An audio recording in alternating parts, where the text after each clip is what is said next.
Usa ka miyembro sa The Fraternal Order of Eagles ang gireklamo sa iyang 8 ka mga brother o kuya kay giilad sila sa pagbutang og pondo alang sa usa ka negosyo uban sa saad nga hatagan sila og 40% nga tubo kada bulan. Apan milabay na ang pila ka bulan og nahimong tuig ni usa kanila walay nakuha sa ilang gipuhunan. Alas 7:50 kagabi, Mayo 8, gikasa sa National Bureau of Investigation ang usa ka entrapment operation. Human mipasaka og reklamo ang usa ka miyembro sa Eagle bato kang kuya o brother Eagle nga si Giovanni Oy Fausto nga ila usam kauban sa ilang fraternal order. Sumala kang National Bureau of Investigation 11 Regional Director Attorney Arcelito Albao.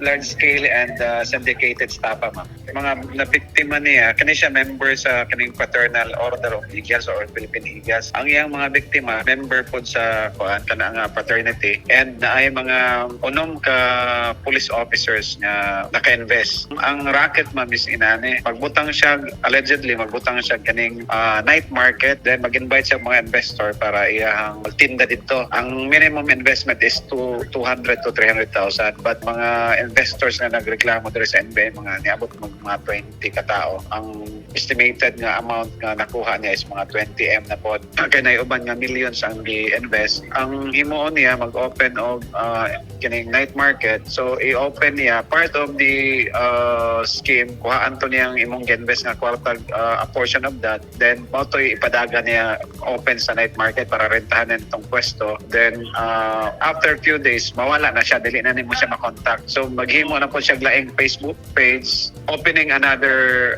night market, mag-invite na po siya another investor. After few days na po, tagaan lang kag kaisa sa imuhang kuan. Let's say na kay 300,000 nga na-invest. Ang promise nga return ana 40% nga interest monthly. And most of them natagaan lang kaisa kaduha, then mawala na siya. Kagabi, 8 ka biktima ni Kuya Giovanni Faustino ang iyang gipakikitaan didto sa Bonifacio Street ning Dakbayan sa Davao. Ang meeting ni Faustino kuyog ang iyang mga kuya gihimo aron kuno mo dugang nausab og puhunan ang iyang mga kuya ug wala siya masayod nga may reklamo na ang iyang mga kuya ug uban niini mga miyembro sa Philippine National Police. Og tinuod man nakikita kini kaniya aron mo dugang og puhunan sa ilang negosyo. Apan wala masayod si Faustino nga may reklamo na sa NBI ang iyang kauban nga si Precious Viloria. Og tuod man nakikita kini kaniya aron mo dugang og puhunan sa ilang negosyo. Apan wala masayod si Faustino nga may reklamo na sa NBI ang iyang kauban sa Philippine Eagle nga si Precious Viloria. Og sa pagtunol sa kwarta gisikop gilayon sa NBI si Faustino. Mga 2 years ang iyang operation ani. And aside from that, daghan na kay mga biktima, daghan nanawag, daghan na diri pagkadakop niya. Last night, nag-invite na po siya mga investors, so matong gi-entrap na po nato. Sa one of the complainants na ito siya, then he received the mark money along with the other complainants na dito present. Additional investment sa kay na may uban gud na repeat na investor na gingnan niya pagdungag mo para mabawi ninyo ang inyong capital nga gi-invest. Anytime this afternoon or tomorrow man kay we still have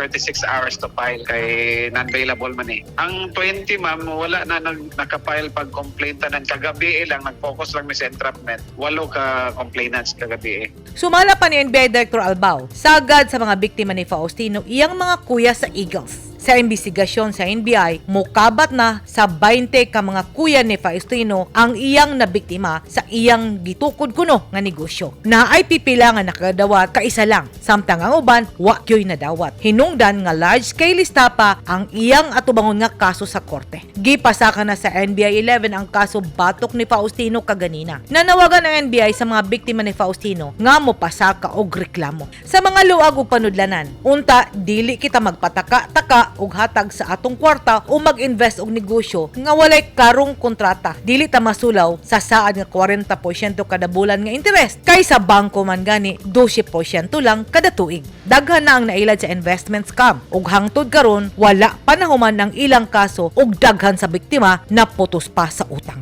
Edith Kaduay, News 10 Philippines. Stay safe!